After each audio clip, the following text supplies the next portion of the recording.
Greetings everyone. সরলরেখা অধ্যায়ে 5 নম্বর ক্লাসে সবাইকে স্বাগতম। ওকে, আমরা গত ক্লাসে সরলরেখার অন্তবিভক্তকারী এবং বহিবিভক্তকারী বিন্দুর স্থানাঙ্ক, মধ্যবিন্দু, সমান ভাগে বিভক্তকারী বিন্দুর স্থানাঙ্ক এইসব টপিক নিয়ে জানতে পেরেছি। এবার আমরা ওই টপিকগুলোকে নিয়ে আরও কিছু এক্সট্রা টপিক সম্পর্কে জানব। সো আজকে আমাদের প্রথম যে টপিক সেটা হলো ভর কেন্দ্র। স্যার, ভর কেন্দ্র কিসের? ত্রিভুজের ভর কেন্দ্র। সো ত্রিভুজের ভর কেন্দ্র জানার জন্য আমাকে প্রথমে জানতে হবে মধ্যমা কাকে বলে। সো মধ্যমার ডেফিনেশনটা আমরা একটু লিখি। একটি ত্রিভুজের শীর্ষবিন্দু হতে বিপরীত বাহুর মধ্যবিন্দুর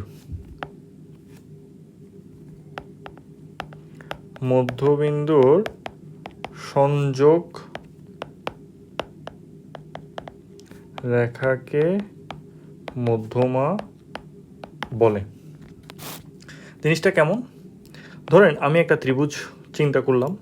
ত্রিভুজটা হচ্ছে এ বি সি। আমি এই শীর্ষবিন্দুটাকে ফিক্স করলাম। এই শীর্ষবিন্দুর অপোজিট বাহুকে অবশ্যই এই বিসিটা। ওকে, এরপরে দেখি এই বিসি বাহুর মধ্যবিন্দু ধরে নিলাম ডি। তো শীর্ষবিন্দু এ হতে বিপরীত বাহুর মধ্যবিন্দুর সংযোগ রেখা। একইভাবে শীর্ষবিন্দু বি হতে বিপরীত বাহুর মধ্যবিন্দুর সংযোগ রেখা। একইভাবে আমি যদি এ বি এর মধ্যবিন্দু এফ চিন্তা করি, তাহলে শীর্ষবিন্দু সি হতে বিপরীত বাহুর মধ্যবিন্দুর সংযোগ রেখা। তাহলে আমরা বলতে পারি ত্রিভুজ এ বি সি এর মধ্যে A D B E C F এগুলা হচ্ছে মধ্যমা। বি কেয়ারফুল, অনেকেই আছে যে মধ্যমাটাকে শীর্ষবিন্দু থেকে বিপরীত বাহুর উপর লম্ব বলে ফেলে। বি কেয়ারফুল, এটা কিন্তু তা না। লম্ব দেখেন তো, আমি যে এই ছবিটা আঁকলাম এটা তো লম্ব হয়েছে, কিন্তু এটা কিন্তু মধ্যবিন্দু হচ্ছে না। সো এই জিনিসটা ভুল করবেন না। যদিও আমরা যখন চ্যাপ্টার লাস্টের দিকে যাব তখন কিন্তু আমরা এই ভর কেন্দ্র, লম্ব কেন্দ্র এগুলো নিয়ে আমরা বিস্তারিত আলোচনা করবো, বাট আমরা এখন আপাতত ভর কেন্দ্রটা পড়ছি। ওকে, তাহলে ভর কেন্দ্র হচ্ছে, তাহলে এবার যদি আমরা ডেফিনেশনে যাই, ভর কেন্দ্রের ডেফিনেশন সেটা হবে ত্রিভুজের মধ্যমা ত্রয়ের ছেদবিন্দুকে ভর কেন্দ্র বলে।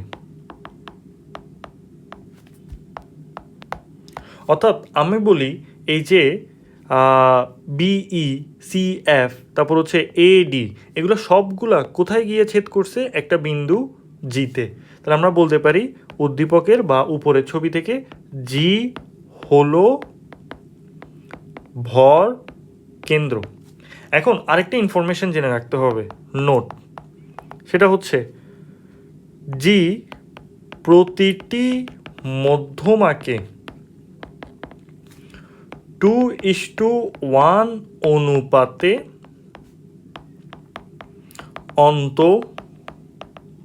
বিভক্ত করে। সেটা কীরকম? আমি বলতে পারি যে জি এডিকে 2:1 অনুপাতে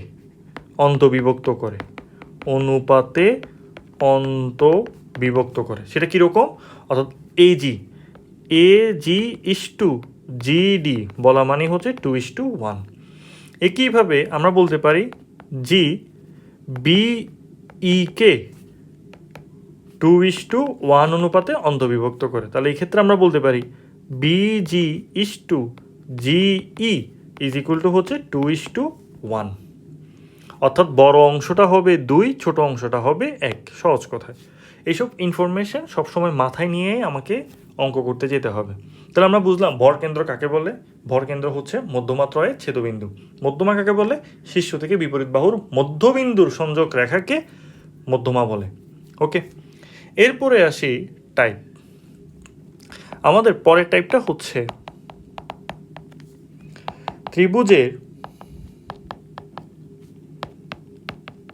তিনটি শীর্ষবিন্দু দেওয়া থাকলে ওই ত্রিভুজের ভরকেন্দ্র নির্ণয়। সেটা কিভাবে আমরা একটু দেখতেছি। ধরে নিলাম আমাদের এটা হচ্ছে একটা ত্রিভুজ। এ বিন্দুর স্থানাঙ্ক x1, y1, b x2, y2, c x3, y3। তো আমরা জানি জি এখানে তাদের ওই যে মধ্যমা ত্রয়ের ছেদবিন্দু হবে, আমরা জানি সেটা। ওকে, তাহলে এই জিটা, তাহলে দেখো জি বিন্দুর ভুজ সমান দাঁড়াবে হচ্ছে তিনটা শীর্ষবিন্দুর ভুজের যোগফল x1 plus x2 plus x3 divided by 3। এটা ওয়ান কাইন্ড অফ ছোটোবেলায় যেভাবে আমরা গড় করতাম ওই রকম গড়ের মতো, জাস্ট মনে রাখার জন্য। এটা আবার গড় না কিন্তু। ওকে, এরপরে আসি জি বিন্দুর কোটি ইজ ইকুয়াল টু হচ্ছে y1 plus y2 plus y3 divided by 3। Okay, তাহলে একদম সহজ। আমাকে তিনটা শীর্ষবিন্দু দেওয়া থাকলে ভুজদ্বয়ের যোগফল ডিভাইড বাই 3 করলে আমরা ভরকেন্দ্রের ভুজ পাবো, কোটিদ্বয়ের যোগফল ডিভাইডেড বাই 3 করলে আমরা ভরকেন্দ্রের কোটিকে পাবো। ওকে, এবার আসি আমাদের প্রশ্ন কিভাবে আসতে পারে। ফর এক্সাম্পল, সেটা হচ্ছে একটি ত্রিভুজের দুটি শীর্ষ 2, 7, 6, 1 ও ভরকেন্দ্র দিয়ে দেওয়া হয়েছে। ভরকেন্দ্র 6, 4। তৃতীয় শীর্ষবিন্দুটি কত? মানে আমাকে কিন্তু ওরা একটু চালাকি করছে যে ওরা তৃতীয় শীর্ষবিন্দুটি কত, ভরকেন্দ্র দিয়ে দিয়ে তৃতীয় শীর্ষবিন্দুটি চেয়েছে। ওয়ান কাইন্ড অফ আমাদের আগের লেকচারে যেভাবে আমাকে অন্তবিভক্তকারী বিন্দুটা দেওয়া থাকলে অপর বিন্দুটি বের করতাম, ঠিক ওইটার মতো। আচ্ছা, সো আমি যদি নর্মালি ছবি আঁকি, এগুলোর জন্য অ্যাকচুয়াল প্লটিং দরকার হবে না। সো অ্যাকচুয়াল প্লটিং কি আমি পূর্বের ক্লাসে বলছি, আগের ক্লাসগুলো রিক্যাপ করতে হবে আপনাদেরকে। সো আমাকে বলছে হচ্ছে ওরা যে একটা শীর্ষ এটা হচ্ছে 2, 7, আর একটা বি এটা হচ্ছে 6, 1, সি আমি জানি না x, y, কিন্তু আমাকে আবার জি দিয়ে দিছে, সেটা হচ্ছে 6, 4। তাহলে আমরা বলতে পারি যে জি বিন্দুর ভুজ ইজ ইকুয়াল টু হচ্ছে 6 plus 2 plus x divided by 3। তাহলে আবার জি বিন্দুর ভুজ কিন্তু আমাকে দেওয়া আছে, তাহলে 6 is equal to 6 plus 2 plus x divided by 3। তাহলে 6 3 কত হচ্ছে 18, আর এদিকে হচ্ছে 8। তাহলে এক্সের ভ্যালু দাঁড়াচ্ছে হচ্ছে 10।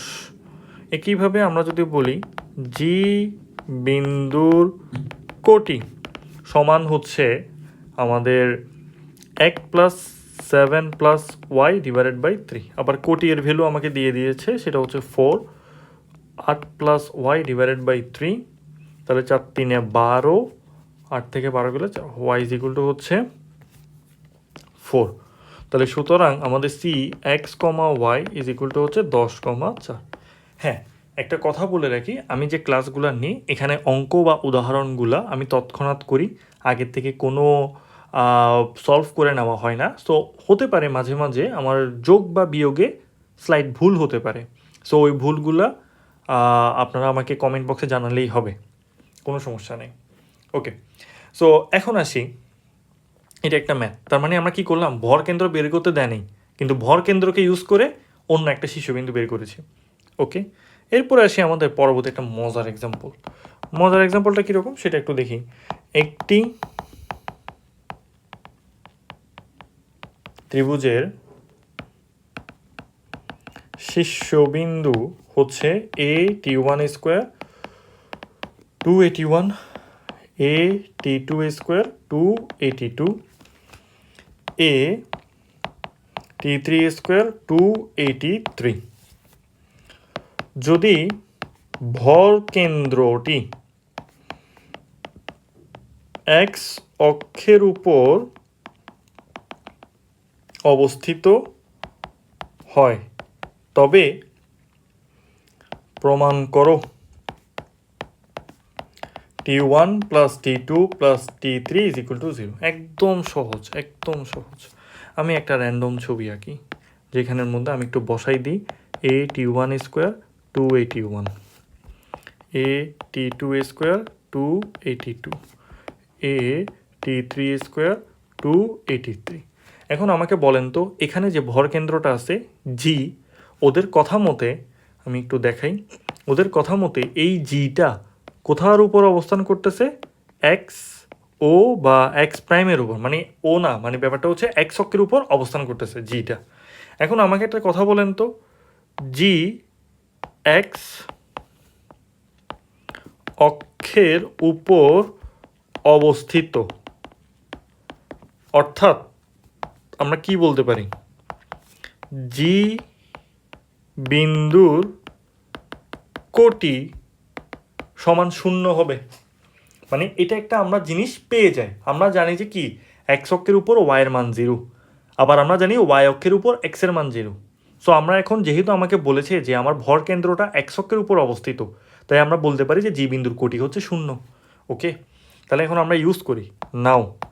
তাহলে আমরা আবার জানি হচ্ছে জি বিন্দুর কোটি ইজ ইকুয়াল টু হচ্ছে কোটি দ্বয়ের যোগফল শীর্ষবিন্দু দ্বয়ের। তাহলে 281 282 283 ডিভাইডেড বাই 3। এখন এটা মানে হচ্ছে 0, আর এখানে 2a কমন নিয়ে ফেললে T1 plus T2 plus T3 divided by 3। So 2a/3 যদি আমি ওই পাশে পাঠাই দিই, তার মানে সুতরাং দিয়ে আমরা লিখতে পারি যে T1 plus T2 plus T3 is equal two 0। Same question করা যায় হচ্ছে এভাবে। সেম কোয়েশ্চেনে যদি ভর কেন্দ্র আপনাকে বলা হয় যে ওয়াই অক্ষের উপর অবস্থিত, সেক্ষেত্রে কি করব? তাহলে আমরা তো জানি ওয়াই অক্ষের উপর অবস্থিত হওয়া মানে কি, তাহলে জি বিন্দুর ভুজ ইজ ইকুয়াল টু 0 হবে।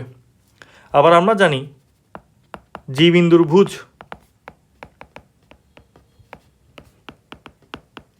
সমান হচ্ছে আমাদের ভুজদ্বয়ের যোগফল, অর্থাৎ a T1 square a T2 square a T3 square divided by 3।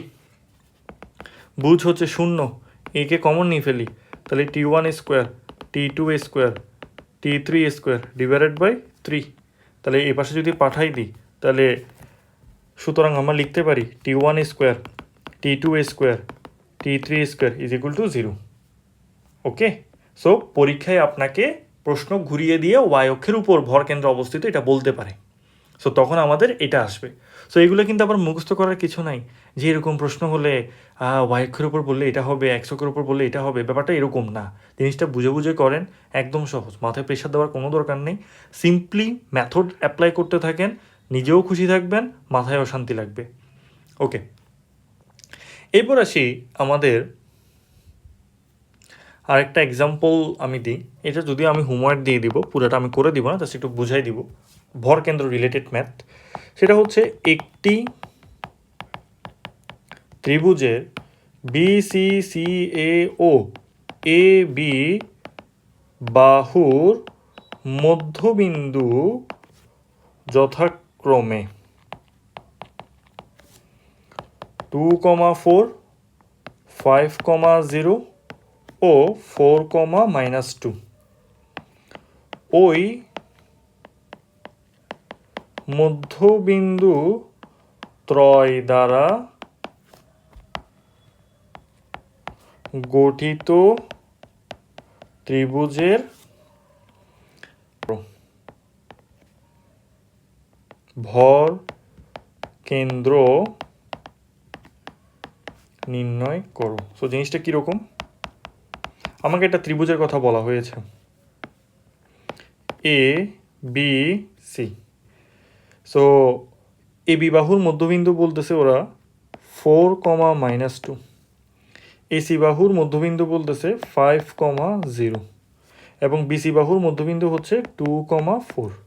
এই তিনটা দিয়ে দেখেন তো নতুন আরেকটা কি তৈরি হয়, ত্রিভুজ তৈরি হচ্ছে না?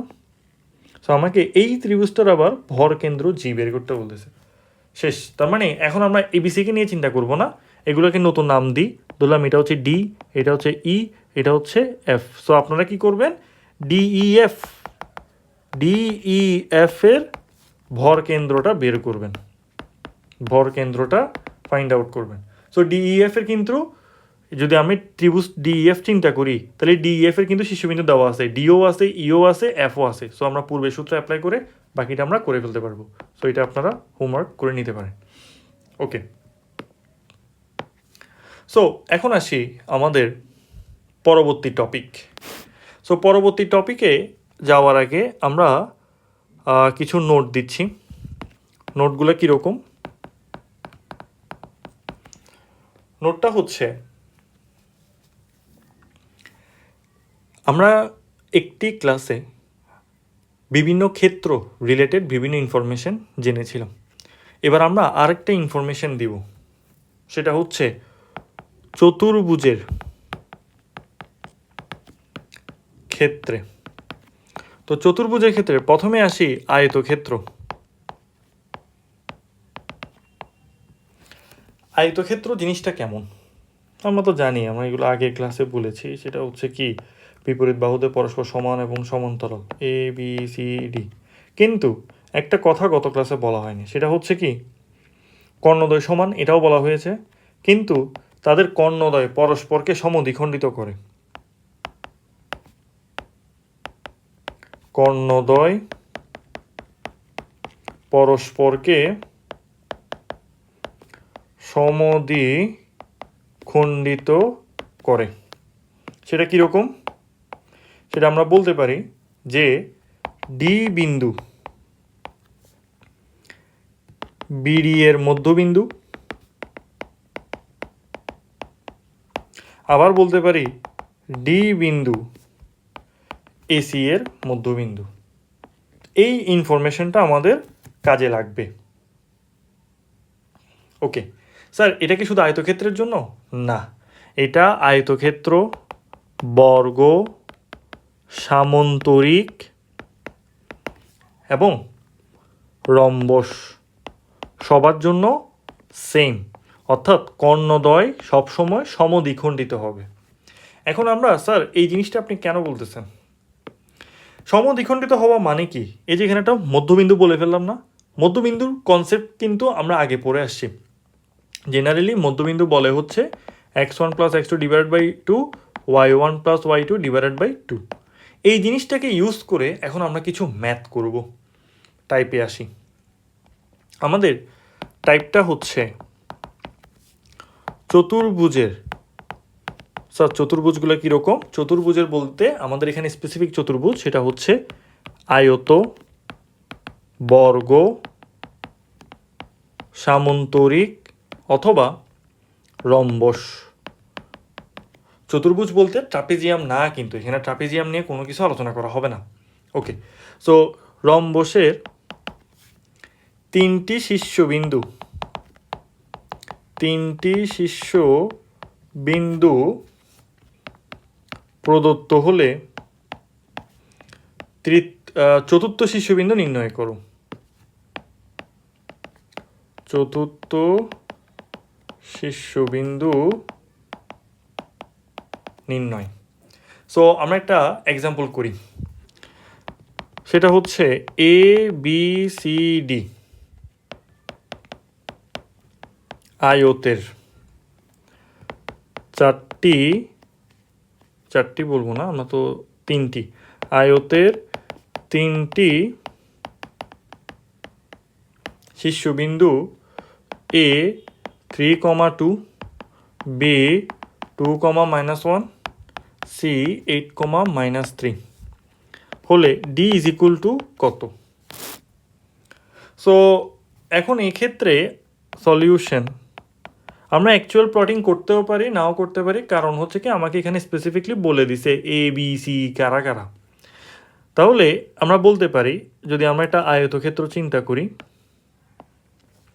তাহলে এ 3,2, বি 2,-1, সি 8,-3, ডি x,y। এটা আমি জানি না। দেখেন তো, এবার আমরা একটা ইনফরমেশন একটু আগে জানলাম, সেটা হচ্ছে কি, কর্ণদ্বয় পরস্পরকে সমদ্বিখণ্ডিত করে, সেটা হচ্ছে ও বিন্দুতে। তাহলে প্রথমে আমরা এ সি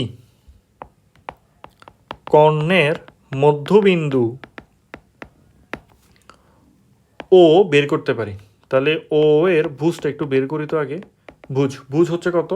8 + 3 / 2, তার মানে 11/2। আবার ও এর কোটিটা একটু বের করি তো। কোটি হচ্ছে 2 - 3, 2 - 3/2, তার মানে হচ্ছে কত? -½ তাহলে আমরা ও বিন্দুর স্থানাঙ্ক পেয়ে গেছি 11/2 -½ এবার আবার একটা জিনিস দেখেন তো, ও বিন্দুই বি ডি কর্ণের মধ্যবিন্দু হচ্ছে না? সেম জিনিস তো, আমরা তো বললাম সেম জিনিস হবে দুইটাই। মানে ও বিন্দুটা বিডি কর্ণেরও মধ্যবিন্দু, আবার ও বিন্দুটা এসি কর্ণেরও মধ্যবিন্দু। কিন্তু এ আর সি আমাকে দেওয়া আছে, তাই আমি সহজে আমার ওটা বের করে ফেলছি এসিকে ইউজ করে। এবার দেখেন, আমি যদি বিডি হিসাব করি, তাহলে আমি এখন এখানে ওকে পাইছি আর বি দেওয়া আছে, মানে মধ্যবিন্দু দেওয়া আছে, বি দেওয়া আছে, কিন্তু অপর বিন্দুটি দেওয়া নাই। তাহলে এটা আমরা কিভাবে করতে পারি? ওই যে আমরা করছিলাম মধ্যবিন্দুকে ইউজ করে অপর বিন্দুটি বের করা। তাহলে আমরা বলতে পারি যে ও বিন্দুর ভুজ সমান বিডি কর্ণকে যদি ইউজ করি, তাহলে 2 + x / 2। আবার ও বিন্দুর ভুজ হচ্ছে 11/2, 2 + x / 2, তাহলে আমাদের চলে যাচ্ছে, তাহলে x = হচ্ছে 9। আবার আমরা বলতে পারি ও বিন্দুর কোটি হচ্ছে, হিসাব করলে -1 + y / 2। ও বিন্দুর কোটি হচ্ছে আবার -½ -1 + y / 2। তাহলে আমরা বলতে পারি যে y এর মান কি হতে পারে? এদিকে 2 চলে যাবে, -1 -1, তার মানে y এর ভ্যালু হচ্ছে 0। তাহলে আমরা পেয়ে গেলাম আমাদের ডি বিন্দুর স্থানাঙ্ক হচ্ছে 9,0। এখন এটাই হতেছে আমাদের এখানে মেইন কথা। অর্থাৎ আমরা কি করলাম, যে দুইটা কর্ণের প্রান্তবিন্দু আছে, ওই প্রান্তবিন্দু দুইটাকে ইউজ করে প্রথমে আগে আমরা ওকে ফাইন্ড আউট করব। ওকে ইউজ করে, অর্থাৎ ওকে মধ্যবিন্দু চিন্তা করে, পরে আবার বিডি এর হিসাব থেকে ওই ডিটাকে নির্ণয় করব। এভাবেই আমরা মূলত যে কোনো, অর্থাৎ আয়তক্ষেত্র, রম্বস, বর্গ এবং সামন্তরিক, এই চারোটার যদি 3টা শীর্ষবিন্দু দেওয়া থাকে, আমরা চতুর্থ শীর্ষবিন্দুটা এভাবে মধ্যবিন্দুকে ইউজ করে বের করতে পারবো। এটা হচ্ছে একটা সিম্পল মেথড, খুব সহজ একটা মেথড। ওকে, এরপরে আসি ব্যতিক্রম ম্যাথ। অর্থাৎ আমরা তো এখানে 3টা শীর্ষবিন্দু দেওয়া আছে, কিন্তু আমাকে যদি পরীক্ষায় 3টা শীর্ষবিন্দু দেওয়া না থাকে, এরকম কিছু কোয়েশ্চেন আছে, সেটা আমি একবারে করে দিচ্ছি, সেটা কীরকম আমরা দেখতেছি। ওকে, সো প্রথমে আমরা লিখি যে একটি বর্গের, প্রশ্ন দিয়ে করি একেবারে,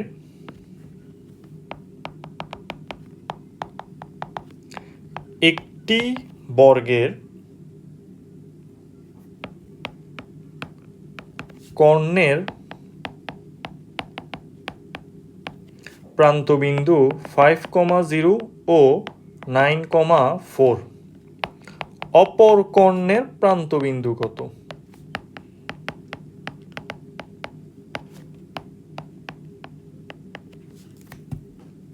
তার মানে আমাকে এখানে মূলত যে বর্গটা বলা হয়েছে, ওই বর্গের একটা কর্ণ দেওয়া আছে, সেটা হচ্ছে এ 5,0 এবং সি 9,4। তো আমাদের এখানে ব্যতিক্রমটা হচ্ছে, আমরা একটু আগে যে সামন্তরিক এবং আয়তক্ষেত্র এগুলো করলাম, ওখানে 3টে শীর্ষবিন্দু দেওয়া থাকলে চতুর্থ শীর্ষবিন্দু বের করতাম। কিন্তু এখানে আমরা আমাকে বর্গ হোক বা আয়ত হোক, আমাকে দুইটা শীর্ষবিন্দু দেওয়া আছে বা একটি কর্ণের প্রান্তবিন্দু, আমরা জানি যে একটি কর্ণের প্রান্তবিন্দু বলা মানে হচ্ছে দুইটা শীর্ষবিন্দু দেওয়া আছে, অপর কর্ণের প্রান্তবিন্দু দ্বয় বলা মানে হচ্ছে বি কত এবং ডি কত, এটা আমাকে বের করতে হবে। তাহলে আমরা একটা কাজ করি, প্রথমে আমাদের হিসাবের জন্য ধরি বি এর স্থানাঙ্ক আমরা ধরে নিচ্ছি হচ্ছে বি এর স্থানাঙ্ক হচ্ছে এক্স কমা ওয়াই। তাহলে আমরা এখানে লিখি যে বি সমান হচ্ছে এক্স কমা ওয়াই। আমাদের এখন ডি নিয়ে চিন্তা করার কোনো দরকার নেই। আচ্ছা, এখন যেহেতু এটা একটা বর্গক্ষেত্র, এখান থেকে আমরা একটা জিনিস পাই, সেটা হচ্ছে A B is equal to BC. অর্থাৎ বর্গক্ষেত্রে কি হচ্ছে, প্রত্যেকটা বাহু সমান। তাহলে এই ক্ষেত্রে আমরা এ বি বলা মানে কি, এ থেকে বি এর দূরত্ব। তাহলে আমরা প্রথম লেকচারে দূরত্ব পড়ে আসছি 5 মাইনাস বা x minus 5 whole square plus y স্কোয়ারের রুট। বিসি বলা মানে হচ্ছে বি আর সি এর দূরত্ব, অর্থাৎ x minus 9 whole square plus y minus 4 whole স্কোয়ারের রুট। ওকে, এটা কোত্থেকে আসছে, এটা হচ্ছে দুই বিন্দুর মধ্যবর্তী দূরত্বের হিসাব থেকে আসছে, পূর্বের ক্লাসে আছে। সো এখন দেখি এখানে স্কোয়ার করি উভয় পাশে, তাহলে রুটটা চলে যাবে। তাহলে চলে গেলে এখানে এরকম থাকবে x square minus 10x plus 25 plus y square is equal to x square minus 18x plus 81 plus y square minus 8y plus 16, একবারে করে দিলাম। এরপর এখান থেকে কাটাকাটি করে আমার থাকতেছে হচ্ছে 8x plus 8y is equal two 72। এখান থেকে আমরা লিখতে পারি x plus y is equal to 9। তাহলে এখান থেকে একটা হিসাব বের করে রাখি যে y is equal to 9 minus x, এটাকে আমি 1 নম্বর দিয়ে রাখি। আবার খেয়াল করে দেখি আমরা জানি যে একটা বর্গের, এই যে আমরা উদ্দীপকে যে বর্গটা এঁকেছি, এই বর্গের এই কর্ণটা আমরা জানি কর্ণটা হচ্ছে অতিভুজ হয় যদি এটাকে আমরা সমকোণী ত্রিভুজ। তাহলে ত্রিভুজ এ বি সি যদি হিসাব করি, তাহলে আবার ত্রিভুজ এ বি সি এ, তাহলে এ বি সি এ হিসাব করলে আমরা বলতে পারি যে A B square plus B C square is equal to A C square. তাহলে আমরা আবার এ বি স্কোয়ার, হ্যাঁ, তাহলে একটু আগে আমরা A B square plus B C square, এখন আমরা এই যেহেতু প্রত্যেকটা বাহু সমান, তাহলে আমরা এখানে লিখতে পারি যে এ বি স্কোয়ার প্লাস বিসির জায়গায়ও লিখতে পারি এ বি স্কোয়ার, আর এখানে হচ্ছে এসি স্কোয়ার। শর্টকাট করে নিলাম, 2ab square is equal to হচ্ছে এসি স্কোয়ার। এখানে আমি লিখে দিচ্ছি যেহেতু A B is equal to BC. এখন প্রশ্ন আসতে পারে, স্যার তাহলে এসির জায়গায় আমি এ বিকে বসাই দিই? না রে বাবা, এটা হবে না। ঠিক আছে, আমি জাস্ট এক পাশের একটাকে যে এই দুইজনকে আমি ইকুয়াল করে নিলাম, কারণ দুইটা কাজ বারবার করার দরকার নেই, যেহেতু দুইটাই বাহুর দৈর্ঘ্য সমান। এখন এখান থেকে আমরা লিখতে পারি যে একটু আগেও লিখছিলাম এ বি মানে কোনটা, বা এ বি স্কোয়ারগুলো তো রুট চলে যাচ্ছে, তাহলে 2 থাকলো x square minus 10x plus 25 plus y square is equal to AC square বলা মানে হচ্ছে 5 minus 9 whole square plus 0 minus 4 whole square. আচ্ছা, আমি একটা কাজ করি, এটার দূরত্ব রুট, এটার উপরে স্কোয়ার, এইভাবে দিই, তাহলে আপনাদের হয়তো বুঝতে সুবিধা হবে আর কি। এটা আমি দূরত্ব, এটা আমি আগেও পাইছি। ওকে, সো এখান থেকে আমাদের হিসাব করলে কি আসে দেখেন, রুট আর স্কোয়ারগুলো চলে যাবে, তাহলে 2টা গুণ করে দিলে 2x square minus 28x plus 90 is equal two 0 আসবে। বাম পক্ষ ডান পক্ষ মিলাই নিলে, সো এগুলো হচ্ছে বাচ্চাদের ক্যালকুলেশন, 2 দ্বারা ভাগ করে দিলে সো 2x স্কোয়ার, তাহলে আসবে হচ্ছে x square minus 14x plus 45 is equal two 0। So এখান থেকে এবার যদি আমরা মিডল টার্ম ফ্যাক্টর করি, আমাদের এখানে আসবে হচ্ছে x minus 9 x minus 5 is equal two 0। ঠিক আছে, সো এটা কীভাবে আসছে, মিডল টার্ম ফ্যাক্টরকে করে দিতে হবে। আচ্ছা ঠিক আছে, করে দিলাম। আবার প্রশ্ন থাকতে পারে এক্স স্কোয়ার মাইনাস, আমরা একটা কাজ করতে পারি 5 নং 45, এই সোজা জিনিস, তাহলে minus 5x minus 9x plus 45 is equal to হচ্ছে কত, 0। তাহলে x minus 5 minus 9 x minus 5 is equal two 0, আর এখানে হচ্ছে এক্স মাইনাস 9 এক্স মাইনাস 5। তাহলে আমরা বলতে পারি আমাদের এখানে এক্সের ভ্যালু দুইটা আসতেছে, একটা হচ্ছে এক্স ইজ ইকুয়াল টু 9 আর একটা হচ্ছে 5। শেষ। তাহলে এক্স ইকুয়াল টু 5 আর 9 আমরা কোথায় বসাবো, 1 নংয়ে বসিয়ে। তাহলে 1 নংয়ে বসিয়ে বলা মানে হচ্ছে ওয়াই সমান কী ছিল, 9 মাইনাস এক্স। তাহলে আমরা এক্স ইজ ইকুয়াল টু 9 হলে ওয়াইয়ের ভ্যালু পাবো 0, এক্স ইজ ইকুয়াল টু 5 হলে ওয়াইয়ের ভ্যালু পাবো হচ্ছে কত, 4। তাহলে আমরা বলতে পারি, ধরে নিলাম এটা হচ্ছে আমাদের একটা শীর্ষবিন্দু, এটা হচ্ছে আরেকটা শীর্ষবিন্দু, তো এটা ধরে নিলাম হচ্ছে বি, বিএ শীর্ষবিন্দুর স্থানাঙ্ক হচ্ছে 9,0, আর এটা হচ্ছে আমাদের ডি, এটা হচ্ছে আমাদের 5,4। That's it. এইভাবে আমাদের আনসারটা চলে আসবে।